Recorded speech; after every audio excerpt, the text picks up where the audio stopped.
En una casa donde todo el mundo hablaba y nadie escuchaba, hubo una voz que se apagó en silencio. Lo que te voy a contar hoy es la historia de Mercedes. No te la contaré rápido, escúchala con calma. En una casa antigua, con paredes que guardaban fotos amarillentas y platos que habían visto muchas comidas, vivía Mercedes. Tenía 72 años, el cabello corto, cano, manos que recordaban hilos seguidos de trabajo y una mirada que aún conservaba la suavidad de quien había perdonado demasiadas veces. Era la que había mantenido todo en pie: las cuentas de la luz, las comidas, los cumpleaños, los cuidados pequeños que nadie notaba hasta que faltaban. Cada sábado la casa se volvía un mercado: nietos corriendo, teléfonos a todo volumen, discusiones que eran como ventiladores que levantaban polvo en el aire. Mercedes se levantaba temprano, no ponía el café, preparaba menudo y tortillas, y aunque sus rodillas le dolieran, se dedicaba a servir hasta que la mesa quedaba llena y ella vacía de fuerzas. Te diré cómo sonaba aquella casa en uno de esos sábados. Raúl, no te laves las manos con esas mangas, gritaba Laura, ya con los platos en la mano. Es tuya la mitad del terreno, yo lo dije desde el principio, replicaba Mauricio, tan enojado que su voz rebotaba en aquellas paredes. Cállate, que siempre es lo mismo, decía Cecilia, dándole la vuelta a la silla para no mirar a Mercedes. Mercedes estaba en la cocina, sufriendo en silencio. Entre cubiertos y ollas, picaba verduras con las manos temblorosas. Y cada cortada era una pequeña lágrima que se escurría en su corazón. Una vez Raúl, el mayor, se le acercó mientras ella servía a menudo, y en vez de tomar sus manos y decirle, Madre, descansa, dijo con desprecio, Ay, madre, ¿por qué no te quedas sentada? Esto no es trabajo para personas que ya tienen tu edad. Mercedes sonrió, no por contento, sino por costumbre, y con una voz suave respondió, No quiero ser una carga, solo quiero que todos estén bien. Pero esa frase en esa hora no moderó a nadie. Los nietos pidieron más tortillas, una nuera se quejó de que la sopa estaba fría, y otro hijo la interrumpió para hablar de un dinero que debían a un acreedor. La casa se llenó de pequeñas impaciencias que se acumularon hasta formar una muralla que aislaba a Mercedes. Pasaban los días y Mercedes se deslizaba entre el ruido como si fuera parte del mobiliario. A veces en las tardes se sentaba ante un ventanal y miraba las nubes. Recordaba a don Alfonso, su esposo, quien le había enseñado a sonreír con tan poco. En esas miradas venía una cartera de recuerdos, a sus pequeños niños en los brazos, los cumpleaños en la sala, las plegarias susurradas por las noches.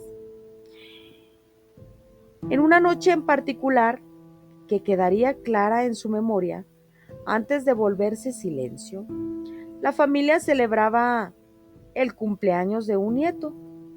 Había globos, un pastel y la música sonaba alta. Mercedes, con la voz temblorosa, quiso decir algo en medio del ruido. Niña, te diré una cosa, empezó ella mirando a su nieta. Cuando yo tenía tu edad, nos sentábamos a escuchar a los abuelos. Ahora no hay tiempo, ¿verdad, abuela?, respondió la nieta, sin levantar la vista de su teléfono. Pero es importante, insistió Mercedes. Las historias nos hacen no olvidar tanto dolor. Un silencio corto, luego la música subió.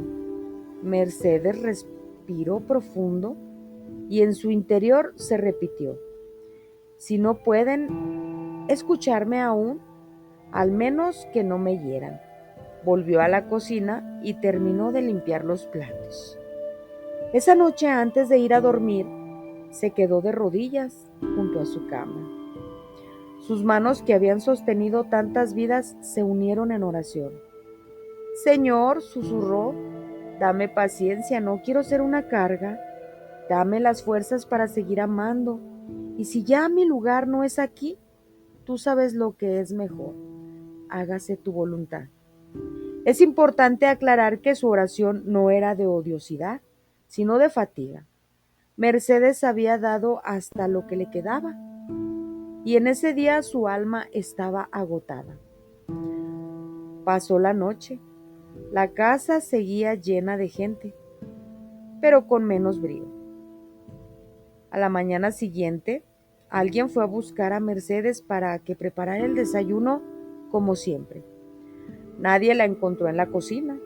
Esteban subió por las escaleras y la encontró en su cama, serena, con una suave sonrisa en los labios. Mercedes había partido en su sueño. Había solo paz, porque su corazón había callado.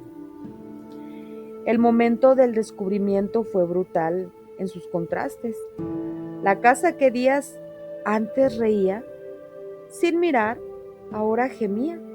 Los gestos se volvieron torpes y las palabras fueron sinceras de pronto. ¡Mamá!, gritaba Raúl corriendo hasta la habitación. ¡Madre! ¡Madre, no!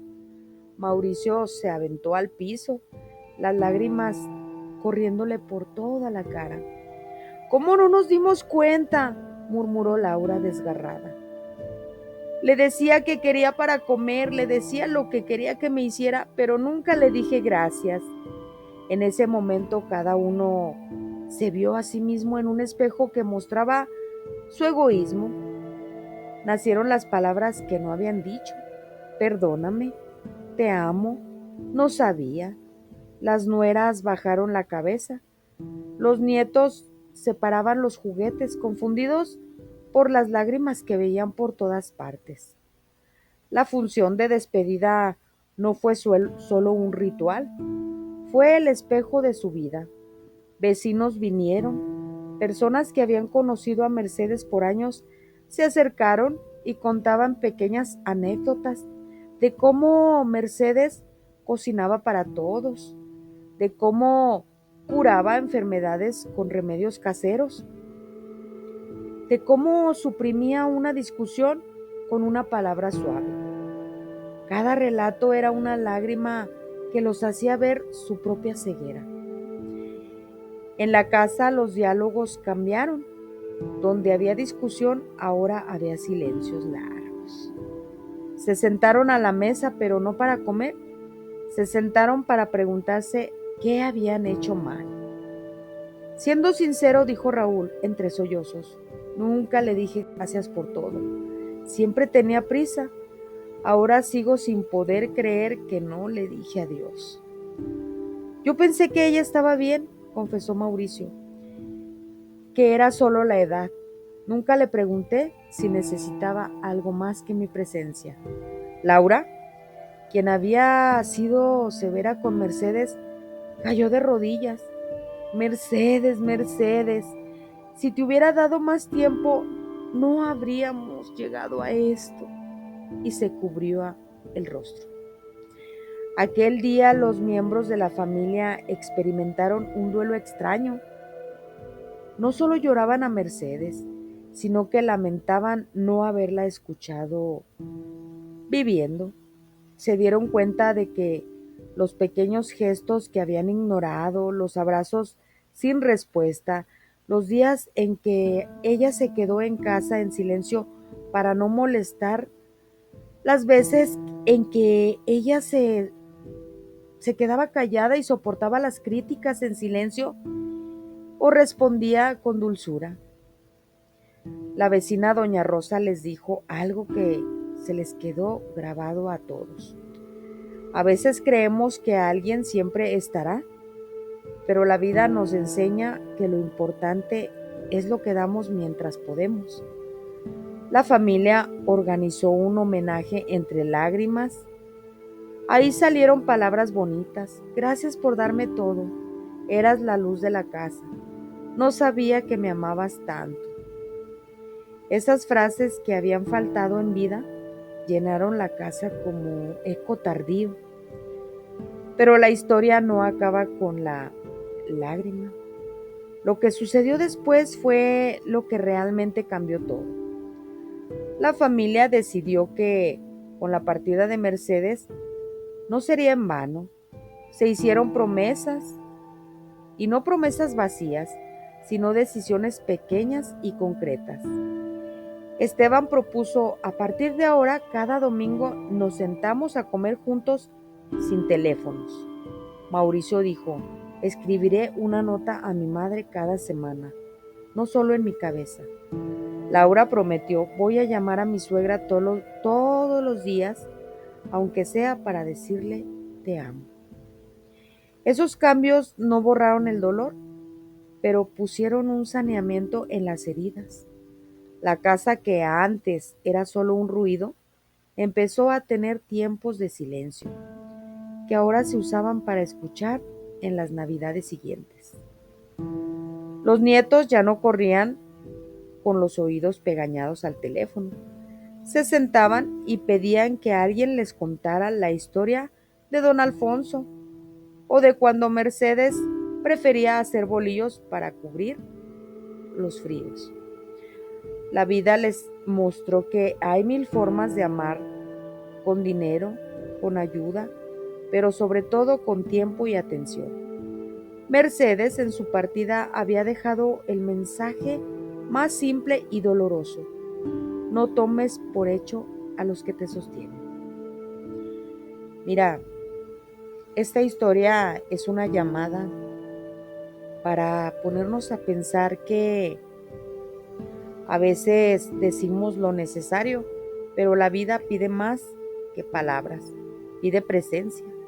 Si tienes a alguien que siempre te da sin pedir nada, ve a abrazar a esa persona. Pregúntale cómo está, dile gracias en voz alta. No esperes a que el silencio te hable demasiado tarde. Y si conoces a una Mercedes en tu vida, cuéntame en los comentarios, aunque sea una palabra de lo que le dirías hoy.